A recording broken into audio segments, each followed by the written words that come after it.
So, how do you get a contract with one of Australia's most loved travel shows, go on a 10-week filming expedition, and get paid for it? Well, on our very first episode of the Big Lap Business Interview Series, we're speaking with Jade from Lapping the Island, who did just that. Before we get to the interview, let me just tell you a little bit about this series. Each week, I'll be interviewing people who have lived and worked on the road, or currently still are, to discover how they're making money. Our goal is to both inspire and inform you about the various different ways that you can make money from the road so you can enjoy a life of full-time travel sooner rather than later. So make sure you subscribe to the channel for all the Big Lap business interviews to come. You can listen to the interview on your favourite podcast app too. Okay, let's get back to this episode. Meet Jade from Lapping the Island.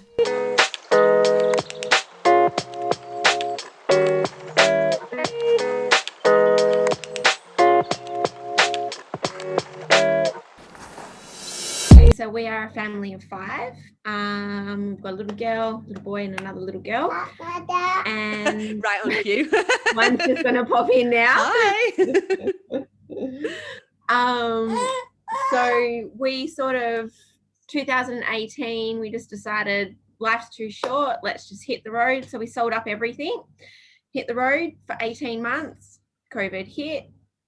And we decided to come home and didn't know what was going to happen in the world. Mm-hmm. And we actually bought a house in the middle of COVID, and we're actually going to keep it this time and keep it as a base because we don't know which way the world's going. And yeah, we love the freedom. We don't think city life or being stuck at home is what's for us, I guess. Yeah, I think those 2 words you just said, COVID hit, they are like the words that resonate with travelers so much right now, because you don't have to say much more than COVID hit. And you're like, okay, right. Yeah. Oh, well, we also got stuck in the bushfires. Oh, no. So 2020 was a crap year. Oh, no. Yeah. So let's look at your the way you funded that lap when you set out on, that 18-month journey. So you said you sold everything. Did you save a good chunk of money before you left?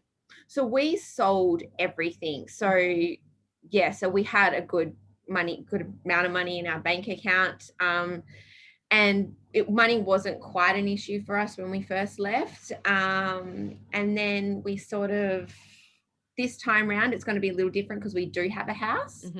But we're going to rent our house out. So that will be a bit of a source of an income. And I'm going to do hairdressing. And Derek's, he's a heavy diesel mechanic. So he's actually got a few little jobs. Being in that sort of industry, he knows quite a few people. So he's got a few little things that he can pick up for 6 weeks and do bits and pieces on the road, I guess. But I think this time around we're going to go a lot slower.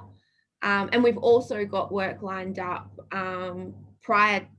When we left on our last trip, we also did some filming. And we did filming for like 10 weeks with What's Up Down Under, which was a little source of income. That's pretty cool. And we'll get to that in a minute, but I want to jump back to what you were saying about doing your hairdressing. So, you were quite comfortable on your first 18 months in terms of what you'd saved, but you did actually do some work in terms of hairdressing. So you obviously had that skill before you went. You didn't just become a hairdresser to go on the lap, right? No, I've been hairdressing since I was 15. Yeah. And the best way that I did it was, so we'd go into a little community or a small town, and I would just put it on their local page on Facebook and just say, hairdresser in town for so many days. And people would just send me messages, and I would have 2 or 3 days of full day's work. And then we would have enough funds to get through for the next few weeks. It was a really good career to have while traveling, I guess. It's Absolutely. Really fortunate. Yeah.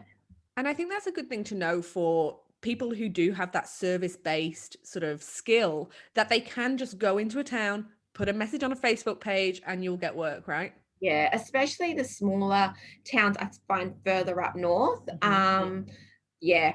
it was amazing. Like, and people were saying, oh, please stay. I even had one of the local hairdressers. I always, before I go any further, I would always ask. So when we went to Nhulunbuy, there is one hairdresser in town. Mm-hmm. And I actually asked, would you mind? And she said, actually, I do, because this is my source of income. So I didn't work when we were in Nhulunbuy. Mm-hmm. I've always respect the local hairdresser, because that is her source of income, and I don't want to undercut them. But when we were in Weipa, Seasha, this is all up in Cape York, I approached, and they were like, they actually were begging me, please don't leave, I'm uninvited, help me out. And yeah, so it was great. I think that's actually really beautiful that you did take that time to consider the locals, because I think, you know, travelers get a lot of flack from locals for coming into their area and, you know, mainly leaving it in a mess and those kinds of things and spoiling things for the locals. But that is such an awesome way. You know, how did people respond to you when you asked them those questions? Were they surprised? No, or they were more probably interested in us, the fact that we were traveling on the road. But yeah, no, they I think my mum's trying to get into my house. Mum, I'm on a call. Good old mum. Oh, because she knows where the spare key is as well. So yeah, back to people. No, most people were really good. The lady in Nhulunbuy, she was lovely. She was just like, look, this is my source of income and I prefer you not to. And I completely respected that. But yeah, I guess if you're a hairdresser, I don't think you can't earn money on the road. Yeah, and there's lots of other things, you know. I'm thinking massages and Oh people God, who, you know, yeah. do nails and Chiropractors, physios. yeah. I had the best chiropractic adjustment in the middle of the wilderness on the Savannah Way, which is like in between the Northern Territory and Queensland border. And it was like crickets and birds and everything. Peyton, Nonna's over there. Do you want to open up the door for her, babe? She's gone around the back. She's trying to get in. So she's like banging on everyone's window. Perfect timing, right? And yeah, that was amazing. We've met lots of people that have different sources of incomes, you know, like mechanics that, you know, if something's wrong with their car, they come over, and yeah, lots of different things. People do knitting, people do sewing, just lots of, yeah. Did you ever sort of offer your services to people in the community? When I say community, I mean our traveling community, so other travelers.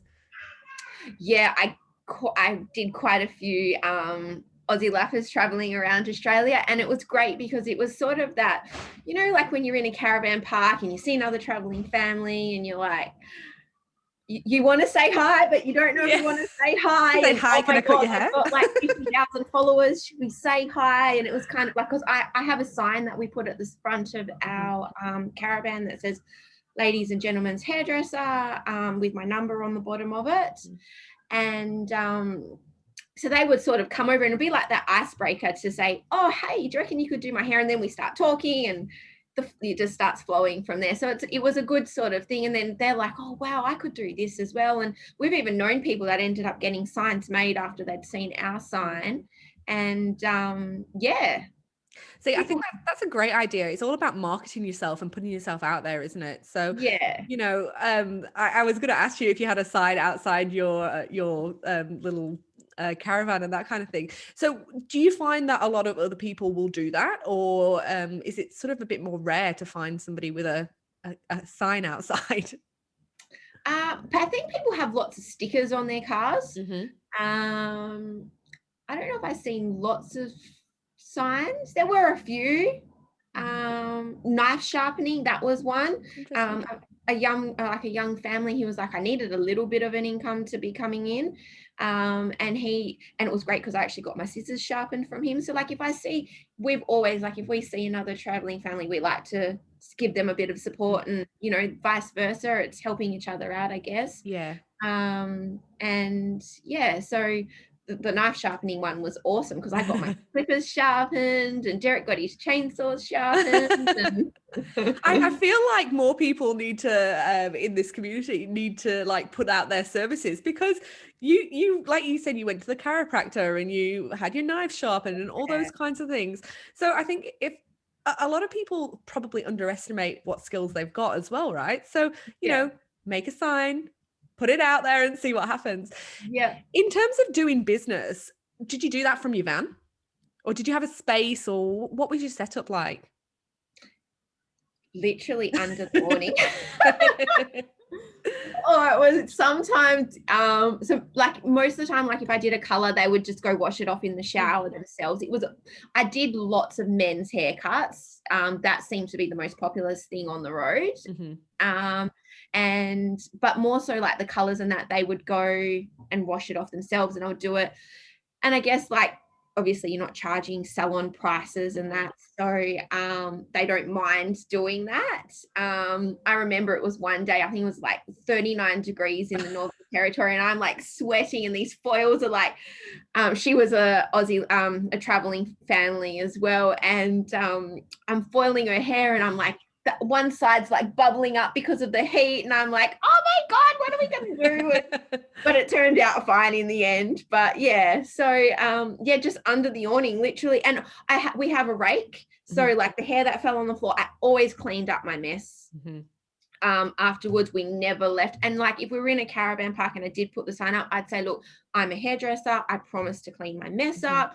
And never did we have anybody complain or anything about the mess that we'd left behind, or And that's a really good point, isn't it? I was going to ask the question, you know, obviously a caravan park is a business, so you're doing business from another business, but they never had a problem with you doing that? No, I always asked, and I never had anybody say no. Yeah, they were like, no, definitely go for it. And then they'd be like, oh, do you think you could fix my hair up? In terms of your setup, I know you just said it was quite basic. Did that give you any hesitation, or were you worried about having just such a basic setup from like when you first started? No, because when we first left, I was like, I'm going to bring my scissors because Derek and the kids all need their hair cut. And then Derek was like, well, let's get a sign made up, and, you know, I'm sure you'll make the money back on whatever the sign cost us. So we did that. And then the first time I put my sign up was in Uluru. Like, I think we'd been on the road for 2 weeks, and I was inundated, and I was just like, whoa, this is going to be awesome. And then literally it was just folding, like wherever we went. Even stations, like, you know, and then all like the people that lived on the station, they'd all come and get their hair done. And we even did like some exchanges, like when we would stay on like like a farm stay or something like that, I'd say, hey, I'm a hairdresser, do you guys need your hair done? And they'd say, hey, how about you have some free accommodation for a couple of nights and you do our hair? So that was also a way of, you know, sharing the love, I guess. Absolutely. And those contra agreements are quite good, where, you know, it's like an exchange of service for something else, for something that you were going to kind of pay for anyway. That's a good way to look at things. And, you know, as a freelancer who, you know, I've worked in, you know, doing freelance for years and years, and there's sometimes been things that you can sell to people that you wouldn't normally sell to, just because you want, you know, that product in exchange. So I think a good tip there, and correct me if you think differently, but I think a good tip there is to just ask. And be open-minded. Not everybody's going to say yes. And just go look and make sure you say to them that it's okay if you say no. That was what I always said. Look, I completely understand if you say no, but this is my service that I offer to you. I remember once we ended up getting like a freezer full of meat from this butcher, and we were like, what are we going to do? But he lived like he was on a farm, and Derek was like, well, we don't have to pay for meat for the next few weeks. Yeah, exactly. I think he gave us more than what I gave him, but yeah. Oh, well, you win some, you lose some, don't you? Now, I was just talking about the fact that, I used to be a freelancer, and I know how it is when you're working for an hourly rate or working on a per thing rate. Yeah. And you can sometimes just take, you want the money coming in, so you can take on so much. Do you ever find that you've taken on so much that you're like, oh God, I just want to enjoy the place, but I've taken on too much work? Definitely. There was especially this one time when we were in Weeper. I was just inundated. I ended up doing 3 days of just back to back. It was just nonstop. I didn't even get time to eat. Mm-hmm. And because I felt bad because I didn't have a hairdresser in town and I was only there for a few weeks. And they were like, everyone just kept messaging me, and I just kept saying yes because I have a problem with saying no. Yep. And I hear you there. and in the end, I was just like, I couldn't even walk. Derek was like running around with the 3 kids, and he was like, "That's it, enough's enough. We need to still enjoy our holiday." Yeah. And I was like, "Yeah, I feel bad," and then so I had a few days break, and then I did one more day of hair, and then he was like, "No, that's it. Close the messages off and just say thank you very much, but I think I need a break." Mm-hmm. But if you're a hairdresser and you're in Weeper, put a sign on the Facebook page. There you go. You heard it here first. That's a tip. So when you go this time, have you got a plan to better manage your time? This time round is going to be very different for us. We're going to go very slow. It's not going to be, before when we left, it was sort of, we sort of had a plan to come home in 2 years, and then we realized, well, that's not going to happen because you're not going to see Australia in 2 years. Yeah. This time we don't have a plan. We're just going with the flow. Whether we go away for 6 months and we come back for a couple of months because of, COVID again, but we just want to go slow. So if we we're going to go down to Esperance to start off with. And if we love it, we're just going to stay and just be present in the moment, just really slow. And if, I put the kids into school for 6 weeks there, like there's just no rush. But that's what Derek's promised me anyway. Now, I want to go back to what we were talking about before about your filming. So what was that? How did that come about? So I write for a few magazines, and since we left, I've been writing for What's Up Down Under. And they sort of sent us a message and said, "Hey, look, we know you've got a new Lotus. If we ask Lotus, because they're a part of the What's Up Down Under, I don't know what it's called, TV thing, the summer series, that's what it was." And so Lotus was like, "Yeah, if you can get down to Victoria within like 5 days." We were in Cape York at this stage. Oh gosh. No, we were in Cooktown, that's right. And so we drove literally 3 days from Cooktown. Our car and caravan was just full of red dirt because we'd been up in the Cape for 10 weeks. And and then we did 10 weeks filming for the What's Up Down Under summer series. And then after that, they asked us to do, we did like a 2-week shoot with Crusader Caravans. And that was in, I don't know where it was, somewhere down in Victoria on the Great Ocean Road. Lawn. That's there you it. Go. You had all the letters right. So I just want to talk about that a bit more, because for people who aren't in the media side of things, we did a shoot doesn't mean much for them. So what did it actually entail? What did you do? So we were in a convoy.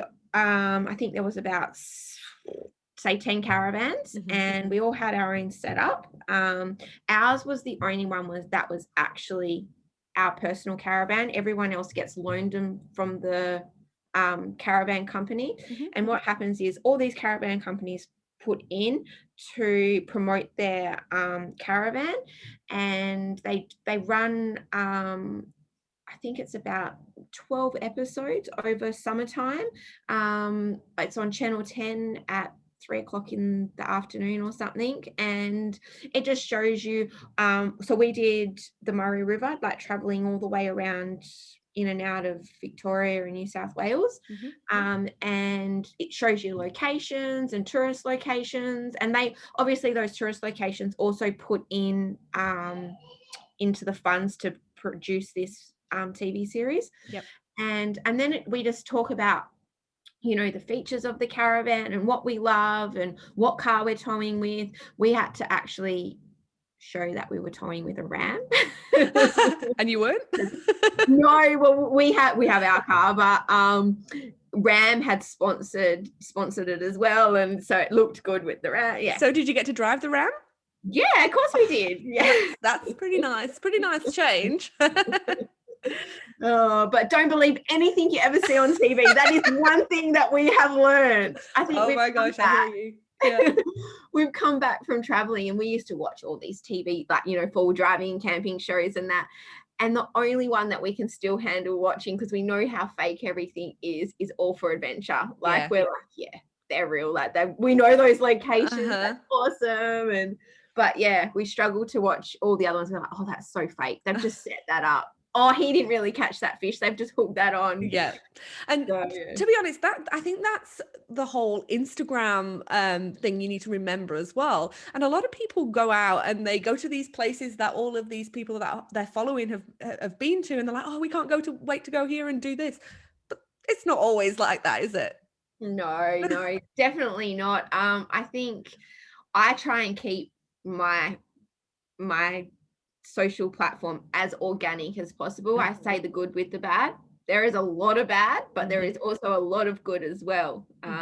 It is hard living on the road sometimes, being with each other 24/7, not getting a break and that sort of stuff. You know, you do sometimes think, oh my God, where are you going to get money from? And, you know, like, it's tough, but you also make it work, because those amazing moments will far outweigh the crappier moments. Yeah, absolutely.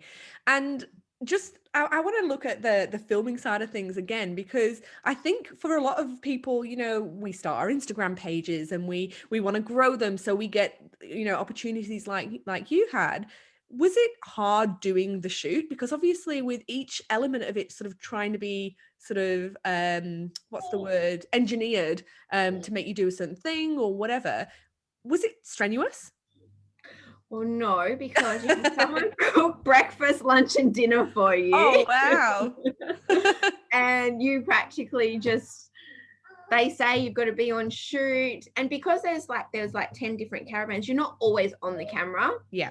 And, you know, like Lani she wasn't even one when we were filming, and everyone's like, oh my God, I can't believe you're doing it. It's crazy. But it's actually just having a good time, you know. It wasn't hard. No, it was actually really fun. And we've made filming with the crew, I've made lifelong friends that I call them family, because I love them to bits. I can't actually wait to get over to Victoria, because most of them are over there, to see them all again. Yeah. Oh, that's beautiful. All right. Well, let's wrap up this podcast. And I just want to ask you one question. What is the biggest tip you would give for people trying to make money on the road? Don't be scared to do it. Just, there's no harm in asking. Put yourself out there. So what did you think? Are you inspired by Jade's story? Let us know in the comment the type of thing you're thinking about doing to make money on the road, and we'll plan future episodes around what you want to see. See you next time.